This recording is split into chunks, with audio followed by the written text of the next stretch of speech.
Gulbarga BJP president Chandu Patil, south ex BJP MLA Dattatreya Chandrashekar Patil Revoor, city mayor Vishal Dargi, deputy mayor Shivanand Pisti और BJP के party workers ने district in charge mister Shri Priyank Kharge, north MLA Kaneez Fatima, south MLA Allam Prabhu Patil को memorandum दिया, जिसमें शहर के सभी डेवलपमेंट को लेकर शिकायत की गई। एक्स एमएलए दत्तात्रेय चंद्रशेखर पाटिल रेऊर ने साउथ एमएलए अल्लम प्रभु पाटिल पर डेवलपमेंट को लेकर सवाल उठाए और कहा कि कांग्रेस पार्टी को सत्ता में आए हुए 9 महीने हो गए हैं और अभी तक साउथ का कोई डेवलपमेंट नहीं हुआ है। तो वहीं गुलबर्गा बीजेपी प्रेसिडेंट चंदू पाटिल ने भी खुले अल्फाजों में कांग्रेस पार्टी पर जमकर बरसे और कहा कि गुलबर्गा नॉर्थ और साउथ में डेवलपमेंट के नाम पर शहर की जनता को धोखा मिला है। 9 महीना हो गया वो लोग इलेक्ट होकर कुछ भी काम, 1 रुपए का भी काम दोनों कॉन्स्टिट्यूंसी में नहीं हुआ है। तो हमने मेमोरेंडम दिया है।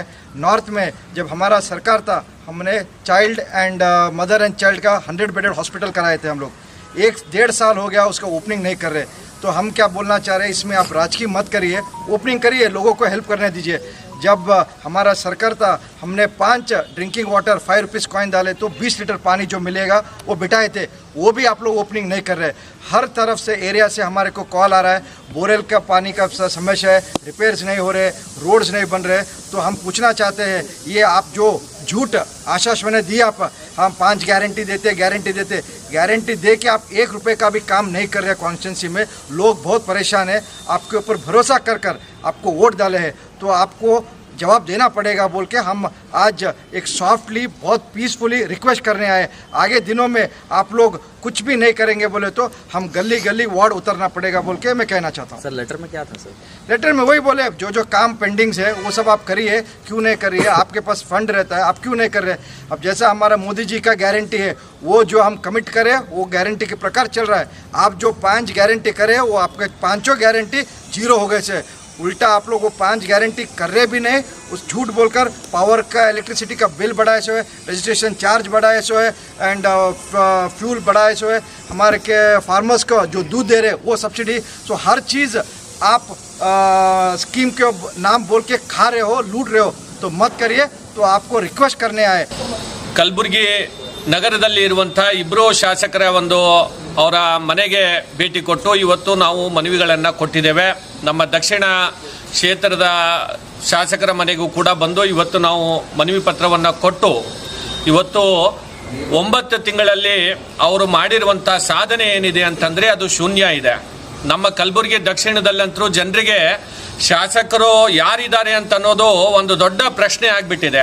ಅವ್ರ ಮಕ್ಕಳು ಶಾಸಕರಿದ್ದಾರೋ ಏನೋ ಅವರೇ ಶಾಸಕರಿದ್ದಾರೋ ಅಂಥೇಳಿ ಜನರಿಗೆ ಒಂದು ಯಕ್ಷ ಪ್ರಶ್ನೆ ಆಗಿದೆ. ಹೀಗಾಗಿ ಎಲ್ಲದರಲ್ಲೂ ಕೂಡ ಇವತ್ತು ಭ್ರಷ್ಟಾಚಾರ ಮಿತಿಮೀರಿ ಹೋಗಿದೆ. ಇವರು ಶಾಸಕರಾದ ಮೇಲೆ ಮೊದಲನೇ ಕೆಲಸ ಇವರು ಅನುದಾನ ತರುವಂಥದ್ದು ಮಾಡಲಿಲ್ಲ. ಇವರು ಮೊದಲನೇ ಕೆಲಸ ಏನು ಮಾಡಿದ್ದಾರೆ ಅಂತಂದರೆ ಟ್ರಾನ್ಸ್ಫರ್ಗಳನ್ನು ಮಾಡಿಸುವಂಥದ್ದು. ಟ್ರಾನ್ಸ್ಫರ್ ಮಾಡಿ ಇಲ್ಲಿ ನಮ್ಮ ಕಲಬುರಗಿಯಲ್ಲಿ ಅವರ ಹಳೆಯ ಆದಂಥ ಪಟ್ಟಣ್ ಶೆಟ್ಟಿ ಅನ್ನೋರನ್ನು ಇವತ್ತು AWE ಆಗಿ ನಮ್ಮ PWD ಇಲಾಖೆಯಲ್ಲಿ ತಂದಿದ್ದಾರೆ. ಇಡೀ ಕಲಬುರಗಿ ನಮ್ಮ ನಗರದ ಇತಿಹಾಸದಲ್ಲಿ, ನಮ್ಮ ಜಿಲ್ಲೆಯ ಇತಿಹಾಸದಲ್ಲಿ ಯಾರೂ ಕೂಡ ಅಧಿಕಾರಿಗಳು ಸ್ವಂತ ಅವರು ಬೀಗರ ನೆಂಟರಿಗೆ ಯಾರೂ ಕೂಡ ತರಲಿಲ್ಲ. ಆದರೆ ಈಗಿರುವಂಥ ವ್ಯವಸ್ಥೆ ಏನು ಕಾಂಗ್ರೆಸ್ ಇದೆಯಲ್ಲ, ದುಡ್ಡು ತಿನ್ನಬೇಕು, ಭ್ರಷ್ಟಾಚಾರ ಮಾಡಬೇಕು ಅಂತ ಹೇಳಿ ಇವತ್ತು ಅವ್ರ ಮನೆಯವರನ್ನೇ ಇವತ್ತು ಅಧಿಕಾರಿಗಳಾಗಿ ಇಲ್ಲಿ ತಂದು ಕೆಲಸ ಮಾಡಿಸ್ತಾ ಇರುವಂಥದ್ದು. ಹೀಗಾಗಿ ಒಂದು ಕಲಬುರಗಿ ನಗರದಲ್ಲಿ ಹಿಂದೆ ನಮ್ಮ ಸರ್ಕಾರ ಇದ್ದಾಗ ಮಾನ್ಯ ಮುಖ್ಯಮಂತ್ರಿಗಳಾದಂಥ BS ಯಡಿಯೂರಪ್ಪ ಸಾಹೇಬರು ನನಗನ್ಸುತ್ತೆ ಒಂದು ವರ್ಷದಲ್ಲಿ ಸುಮಾರು 8-10 ಬಾರಿ ಅವರು ಕಲಬುರಗಿಗೆ ಬಂದು ಹೋಗ್ತಿದ್ರು.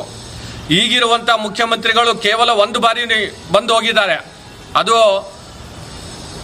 ಅರ್ಧ ದಿವಸ. ಯಡಿಯೂರಪ್ಪ ಸಾಹೇಬರು ನಮ್ಮ ಮಹಾನಗರ ಪಾಲಿಕೆಗೆ ಅವರು ಮುಖ್ಯಮಂತ್ರಿಗಳಾದಮೇಲೆ 200 ಕೋಟಿ ರೂಪಾಯಿ ಬಿಡುಗಡೆ ಮಾಡಿಸಿದ್ರು. ಈಗಿರುವಂಥ ಸರ್ಕಾರದಿಂದ 1 ರೂಪಾಯಿನೂ ಕೂಡ ನಮ್ಮ ಕಲಬುರಗಿ ಮಹಾನಗರ ಪಾಲಿಕೆಗೆ ಇಲ್ಲಿವರೆಗೂ ಕೂಡ ಅನುದಾನ ಸಿಕ್ಕಿಲ್ಲ. ಈ ರೀತಿಯಾದಂಥ ಧೋರಣೆಯನ್ನು ಇವತ್ತಿನ ದಿವಸ ಆಗ್ತಾ ಇದೆ. ಹಿಂದೆ ಜಿಲ್ಲಾ ಉಸ್ತುವಾರಿ ಸಚಿವರು ನಮ್ಮ ಸರ್ಕಾರ ಇದ್ದಂಥ ಸಂದರ್ಭದಲ್ಲಿ ಕಲಬುರಗಿಯಿಂದ ಬೇರೆಯವರು ಭಾರತೀಯ ಜನತಾ ಪಕ್ಷ ಅಧಿಕಾರಕ್ಕಿದ್ದಾಗ ಬೇರೆ ಕಡೆಯಿಂದ ಬಂದು ಇಲ್ಲಿ ಜಿಲ್ಲಾ ಉಸ್ತುವಾರಿ ಸಚಿವರು ಆಗ್ತಾರೆ ಅಂತ ಹೇಳ್ತಿದ್ರು. ಈಗ ಅವರೇ ನಮ್ಮ ಜಿಲ್ಲೆಯವರೇ ಜಿಲ್ಲಾ ಉಸ್ತುವಾರಿ ಸಚಿವರಾಗಿದ್ದಾರೆ. ಅವರು ನಮ್ಮ ಕಲಬುರಗಿಯನ್ನು ಸಿಂಗಾಪುರ ಆಗಿ ಮಾಡ್ತಾರೆ ಅಂತ ಹೇಳಿ ಒಂದು ನಿರೀಕ್ಷೆ ನಮ್ಮ ಜನರದ್ದಿದೆ. ಆದರೆ ಆ ನಿರೀಕ್ಷೆ ಇವತ್ತು ಸುಳ್ಳಾಗ್ತಾ ಇದೆ ಅಂತ ಹೇಳಿ ನಾನು ಈ ಸಂದರ್ಭದಲ್ಲಿ ಹೇಳಕ್ಕೆ ಬಯಸ್ತೇನೆ. ನಾನು ದಯಮಾಡಿ ಈಗಾದರೂ ಅವರು ಆ ಒಂದು ನಿದ್ರೆಯಿಂದ ಎದ್ದು ಅವರು ಕೆಲಸ ಮಾಡಬೇಕು ಅಂತ ಹೇಳಿ ನಾನು ಈ ಸಂದರ್ಭದಲ್ಲಿ ಕೇಳ್ತೇನೆ. ನಾವು ಕಲಬುರಗಿಗೆ ನಮ್ಮ ಚಂದುಗೌಡರು ಹೇಳ್ದಂಗೆ ಮದರ್ ಆ್ಯಂಡ್ ಚೈಲ್ಡ್ ಆಸ್ಪತ್ರೆಯನ್ನು ಅವ್ರ ನೇತೃತ್ವದಲ್ಲಿ ತಂದಿರುವಂಥದ್ದಿರ್ಬೋದು. ಅನೇಕ ನಮ್ಮ ಸರ್ಕಾರದಲ್ಲಿ ನಾವು ಜಯದೇವ ಆಸ್ಪತ್ರೆಯನ್ನು ಇಲ್ಲಿ ಕಲಬುರಗಿ ನಗರದಲ್ಲಿ ಪ್ರಾರಂಭ ಮಾಡಬೇಕು ಅಂತ ಹೇಳಿ ಅನುದಾನ ಬಿಡುಗಡೆ ಮಾಡಿದೆವು. ನಮ್ಮ ಕಣ್ಣಿ ಮಾರ್ಕೆಟನ್ನು, ತರಕಾರಿ ಮಾರುಕಟ್ಟೆಯನ್ನು ನಿರ್ಮಾಣ ಮಾಡಬೇಕು ಅಂತ ಹೇಳಿ MS ಮಿಲ್ನಲ್ಲಿ ಆ ಮಾರುಕಟ್ಟೆಯನ್ನು ಪ್ರಾರಂಭ ಮಾಡಿದೆವು. ಖರ್ಗೆ ಸರ್ಕಲಲ್ಲಿ ಒಂದು ಫ್ಲೈಓವರನ್ನು ಮೊದಲನೇ ಬಾರಿಗೆ ಕಲಬುರಗಿನಲ್ಲಿ ಆಗಬೇಕು ಅಂತ ಹೇಳಿ ಒಂದು ಫ್ಲೈಓವರಿಗೆ ನಾವು ಅನುದಾನ ಬಿಡುಗಡೆ ಮಾಡಿದ್ರೆ ಆ ಕೆಲಸ ಇನ್ನೂ ಕೂಡ ಇವರಿಗೆ ಪ್ರಾರಂಭ ಮಾಡುವಂಥ ಒಂದು ಯೋಗ್ಯತೆ ಇಲ್ಲ.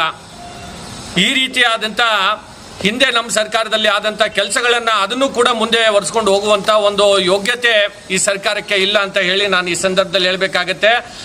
ಈಗ ಬೇಸಿಗೆ ಬರ್ತಾ ಇದೆ, ನೀರಿನ ಸಮಸ್ಯೆ, ಕುಡಿಯೋ ನೀರಿನ ಸಮಸ್ಯೆ ಅಂತೂ ಬಹಳಷ್ಟು ದೊಡ್ಡ ಪ್ರಮಾಣದಲ್ಲಿ ನಮ್ಮ ನಗರದಲ್ಲಿ ಇವತ್ತು ಇರುವಂಥದ್ದು. ಹಿಂದೆ ನಮ್ಮ ಚಂದು ಪಾಟೀಲ್ ಅವರು ನಾವು ಕೊರೆಸಿರುವಂಥ ಬೋರ್ವೆಲ್ಗಳಿಗೆ ಇವರಿಗೆ ಮೋಟ್ರ್ ಕೂಡಿಸಿ ನೀರು ಕೊಡ್ಲಿಕ್ಕೂ ಕೂಡ ಜನರಿಗೆ ಕೊಡ್ಸೋಕ್ಕೆ ಆಗ್ತಾ ಇಲ್ಲ. ಆ ರೀತಿಯಾದಂಥ ಒಂದು ವಾತಾವರಣ ನಮ್ಮ ನಗರದಲ್ಲಿ ಇರುವಂಥದ್ದು. ನಾನು ನಮ್ಮ ಅಧ್ಯಕ್ಷರು ನಾವು ಮುಂದಿನ ದಿನಗಳಲ್ಲಾದರೂ ಸರ್ಕಾರದಿಂದ ಇವತ್ತು ಅನುದಾನ ತಂದು ನಮ್ಮ ಭಾಗ ಅಭಿವೃದ್ಧಿ ಮಾಡುವಂಥ ಒಂದು ಪ್ರಾಮಾಣಿಕ ಪ್ರಯತ್ನವನ್ನು ಮಾಡಬೇಕು. ಕೇವಲ ಭ್ರಷ್ಟಾಚಾರದಲ್ಲಿ, ಟ್ರಾನ್ಸ್ಫರ್ಗಳಲ್ಲಿ ಇವತ್ತು ಈ ಇರುವಂಥ ಶಾಸಕರು ಇವತ್ತು ಶಾಮೀಲಾಗಿದ್ದಾರೆ ಅಂತ ಹೇಳಿ ನಾನು ಈ ಸಂದರ್ಭದಲ್ಲಿ ಹೇಳಕ್ಕೆ ಬಯಸ್ತೇನೆ. ಮುಂದಿನ ದಿನಗಳಲ್ಲಿ ಅವ್ರು ಏನಾದರೂ ಎಚ್ಚೆತ್ತು ಕೆಲಸ ಮಾಡಲಿಲ್ಲ ಅಂತಂದರೆ ಇನ್ನೂ ತೀವ್ರವಾದಂಥ ಒಂದು ಹೋರಾಟಗಳನ್ನು ನಾವು ಮುಂದಿನ ದಿನಗಳಲ್ಲಿ ಮಾಡೋರಿದ್ದೇವೆ ಅಂತ ಹೇಳಿ ನಾನು ಎಚ್ಚರಿಕೆಯನ್ನು ಕೂಡ ಈ ಸಂದರ್ಭದಲ್ಲಿ ಕೊಡಲಿಕ್ಕೆ ಬಯಸ್ತೇನೆ. ನಮ್ಮ ಸರ್ಕಾರ ಇದ್ದಂಥ ಸಂದರ್ಭದಲ್ಲಿ ಕಲಬುರಗಿಗೆ ಎಷ್ಟು ಆದ್ಯತೆಯನ್ನು ಸಿಗ್ತಾ ಇತ್ತು, ಈಗ ಕಾಂಗ್ರೆಸ್ ಸರ್ಕಾರ ಬಂದ ಮೇಲೆ ನಮ್ಮ ಕಲಬುರಗಿಗೆ ಎಷ್ಟು ಆದ್ಯತೆಯನ್ನು ಸಿಗ್ತಾ ಇದೆ ಅಂತ ಅನ್ನೋದನ್ನು ಇವತ್ತು ಜನರಿಗೆ ಮನವರಿಕೆಯನ್ನು ಮಾಡಿಕೊಡ್ಬೇಕಾಗಿದೆ. ಹಿಂದೆ ಯಡಿಯೂರಪ್ಪ ಸಾಹೇಬರು 2 ವರ್ಷದಲ್ಲಿ ಸುಮಾರು 60ಕ್ಕಿಂತ ಹೆಚ್ಚು ಬಾರಿ ಕಲಬುರಗಿ ನಗರಕ್ಕೆ ಬಂದು ಹೋದರು. ಈಗಿರುವಂಥ ಮುಖ್ಯಮಂತ್ರಿಗಳು ಎಷ್ಟು ಬಾರಿ ನಮ್ಮ ಕಲಬುರಗಿಗೆ ಬಂದಿದ್ದಾರೆ?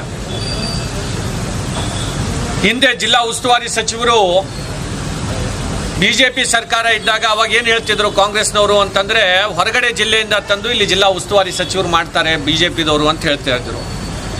ನಾನು ಈ ಸಂದರ್ಭದಲ್ಲಿ ಅವರಿಗೆ ಪ್ರಶ್ನೆಯನ್ನು ಮಾಡಲಿಕ್ಕೆ ಬಯಸ್ತೇನೆ. ಈಗ ತಾವೇ ಇದೇ ಜಿಲ್ಲೆಯವರೇ ಜಿಲ್ಲಾ ಉಸ್ತುವಾರಿ ಸಚಿವರಾಗಿದ್ದೀರಿ, ಜನರು ನಿರೀಕ್ಷೆಯನ್ನು ಇಟ್ಟಿದ್ದಾರೆ, ತಾವೇನಾದರೂ ಬದಲಾವಣೆಯನ್ನು ಮಾಡ್ತೀರಿ ಅಂತ ಹೇಳಿ. ಆದರೆ 8 ತಿಂಗಳಾಯಿತು, ಯಾವುದೇ ಒಂದು ಸಣ್ಣ ಕಾಮಗಾರಿನೂ ಕೂಡ ನಿಮ್ಮ 8 ತಿಂಗಳ ಅವಧಿಯಲ್ಲಿ ತಾವು ಹೊಸದಾಗಿ ಯೋಜನೆಗಳನ್ನು ತಂದು ಅಥವಾ ಅಭಿವೃದ್ಧಿ ಕೆಲಸಗಳನ್ನು ಯಾವುದೇ ಒಂದು ನಯಾ ಪೈಸದ್ದು ಕೂಡ ತಾವು ಇಲ್ಲಿವರೆಗೂ ಕೂಡ ಪ್ರಾರಂಭ ಮಾಡಿಲ್ಲ.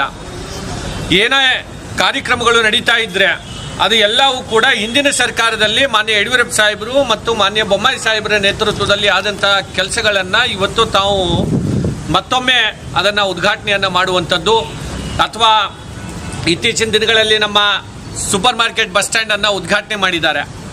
ಆ ಉದ್ಘಾಟನೆಯನ್ನು ಕೂಡ ಇನ್ನೂ ಬಸ್ ಸ್ಟ್ಯಾಂಡ್ ಪೂರ್ತಿ ಆ ಕಾಮಗಾರಿ ಮುಗಿದಿಲ್ಲ.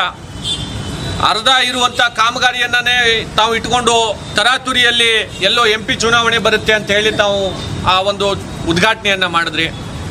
ಈ ರೀತಿ ಜನರಿಗೆ ಒಂದು ಸುಳ್ಳು ಆಶ್ವಾಸನೆಯನ್ನು ಕೊಡೋದ್ರ ಮುಖಾಂತರ ಇವತ್ತು ಕೇವಲ 8 ತಿಂಗಳು ಟ್ರಾನ್ಸ್ಫರ್ನಲ್ಲಿ ಮತ್ತು ಭ್ರಷ್ಟಾಚಾರದಲ್ಲಿ ಇವತ್ತಿನ ದಿವಸ ಈ ಸರ್ಕಾರ ತೊಡಸ್ಕೊಂಡು ಇವತ್ತು ತಾವು 8 ತಿಂಗಳು ಕಾಲವನ್ನು ಹರಣವನ್ನು ಮಾಡಿದ್ದೀರಿ. ವಿಶೇಷವಾಗಿ ಕಲಬುರಗಿಯಲ್ಲಂತರೂ ಜನರು ಆತಂಕದಿಂದ ಬದುಕನ್ನು ಮಾಡ್ತಾ ಇದ್ದಾರೆ. ಇಲ್ಲಿನ ವ್ಯಾಪಾರಸ್ಥರು, ಕಲಬುರಗಿಯ ನಗರದಲ್ಲಿ ಅಥವಾ ಜಿಲ್ಲೆಯಲ್ಲಿರುವಂಥ ನಮ್ಮ ಜನರು ಯಾವುದೇ ಕಾನೂನು ಸುವ್ಯವಸ್ಥೆ ಇವತ್ತು ನಮ್ಮ ಜಿಲ್ಲೆಯಲ್ಲಿ ಇಲ್ಲ. ಪ್ರತಿನಿತ್ಯ ಇವತ್ತು ಕೊಲೆ, ಸುಲಿಗೆ, ಬೆದರಿಕೆ, ಈ ರೀತಿಯಾದಂಥ ಇಡೀ ಜಿಲ್ಲೆಯಾದ್ಯಂತ ಇವತ್ತು ಒಂದು ವಾತಾವರಣ ಇರುವಂಥದ್ದು. ಕೇವಲ ಜಾತಿ ರಾಜಕಾರಣ, ಸಮಾಜವನ್ನು ಒಡೆದಾಳುವಂಥ ನೀತಿ, ಭ್ರಷ್ಟಾಚಾರ ಮತ್ತು ಟ್ರಾನ್ಸ್ಫರ್ ದಂಧೆಯನ್ನು ಬಿಟ್ಟರೆ ನಿಮ್ಮ ಸಾಧನೆ 8 ತಿಂಗಳಲ್ಲಿ ಯಾವುದೇ ಇಲ್ಲ ಅಂತ ಹೇಳಿ ನಾನು ಈ ಸಂದರ್ಭದಲ್ಲಿ ಕಾಂಗ್ರೆಸ್ಸಿನ ಸರ್ಕಾರಕ್ಕೆ ಮತ್ತು ಅವರ ಒಂದು ಶಾಸಕರಿಗೆ ಅವರಿಗೆ ಹೇಳಕ್ಕೆ ನಾನು ಈ ಸಂದರ್ಭದಲ್ಲಿ ಬಯಸ್ತಾ ಇದ್ದೇನೆ. ನಮ್ಮ ಜಿಲ್ಲಾ ಅಧ್ಯಕ್ಷರು ಮತ್ತು ಚಂದು ಪಾಟೀಲ್ ಅಣ್ಣವರು, ಶಿವರಾಜ್ ಪಾಟೀಲ್ ಅವರು, ನಮ್ಮ ಅಮರನಾಥ್ ಪಾಟೀಲ್ ಸಾಹೇಬರು, ನಮ್ಮ ಮೇಯರ್ ಆದಂಥ ವಿಶಾಲ್ ದರ್ಗಿಯವರು, ಡೆಪ್ಟಿ ಮೇಯರ್ ನಮ್ಮ ಕಿಸ್ಟಿ ಅವರು, ನಾವೆಲ್ಲರೂ ಸೇರಿ ಇವತ್ತು ನಿಜಕ್ಕೂ ನಿಮಗೇನಾದರೂ ಕಾಳಜಿ ಇದ್ದರೆ ನಮ್ಮ ಕಲಬುರಗಿಗೆ ತಾವು ಏನು ಮಾಡಿದಿರಿ ಅಂತ ಅನ್ನೋದನ್ನು ಇವತ್ತು ಜನರ ಮುಂದೆ ತಾವು ಹೇಳಬೇಕು ಅಂತ ಹೇಳಿ ನಾನು ಈ ಸಂದರ್ಭದಲ್ಲಿ ವಿನಂತಿ ಮಾಡ್ತೇನೆ. ತಕ್ಷಣದಲ್ಲಿ ತಾವು ಕೇವಲ ರಾಜ್ಯದಲ್ಲಿ ಏನು ಮಾಡ್ತಾ ಇದ್ದಾರೆ ಅಂತಂದರೆ ಕೇಂದ್ರದ ಕಡೆ ಬಟ್ ಮಾಡುವಂಥದ್ದು. ಮಾನ್ಯ ನರೇಂದ್ರ ಮೋದಿಜಿಯವ್ರ ಕಡೆ ತಾವು ಹೋಗಿ ದಿಲ್ಲಿಗೆ ಯಾವ ಮುಖ ತಗೊಂಡು ತಾವು ಹೋಗಿ ಅಲ್ಲಿ ಪ್ರತಿಭಟನೆಯನ್ನು ಮಾಡ್ತಾರೆ ಅಂತ ಅನ್ನೋದು ನಮಗಂತೂ ಅರ್ಥ ಆಗೋದಿಲ್ಲ. ಸ್ವಾಮಿ, ತಮಗೆ ಜನ ಆಶೀರ್ವಾದ ಮಾಡಿ 8 ತಿಂಗಳು ಈಗ ತಮ್ಮ ಸರ್ಕಾರ ಬಂದಿದೆ. 8 ತಿಂಗಳಲ್ಲಿ ನೀವು ಏನೋ ಅಭಿವೃದ್ಧಿ ಕಾರ್ಯ ಮಾಡಬೇಕಾಗಿತ್ತು, ಅದು ಯಾವುದೇ ಮಾಡದೆ ಕೇವಲ ಕೇಂದ್ರದ ಕಡೆ ಬಟ್ ಮಾಡುವಂಥದ್ದನ್ನು ಬಿಟ್ಟು ತಾವು ರಾಜ್ಯದ ಜನರಿಗೆ ಉತ್ತರವನ್ನು ಹೇಳಬೇಕು, ರಾಜ್ಯದ ಪರವಾಗಿ ತಾವು ಅಭಿವೃದ್ಧಿ ಕೆಲಸಗಳನ್ನು ಮಾಡಬೇಕು. ತಮಗೆ ಮಾಡೋದಾಗಲಿಲ್ಲ ಅಂತಂದರೆ ತಾವು ಅಧಿಕಾರ ಬಿಟ್ಟು ತೊಲಗಬೇಕು ಅಂತ ಹೇಳಿ ನಾನು ಈ ಸಂದರ್ಭದಲ್ಲಿ ಹೇಳಕ್ಕೆ ಬಯಸ್ತೇನೆ.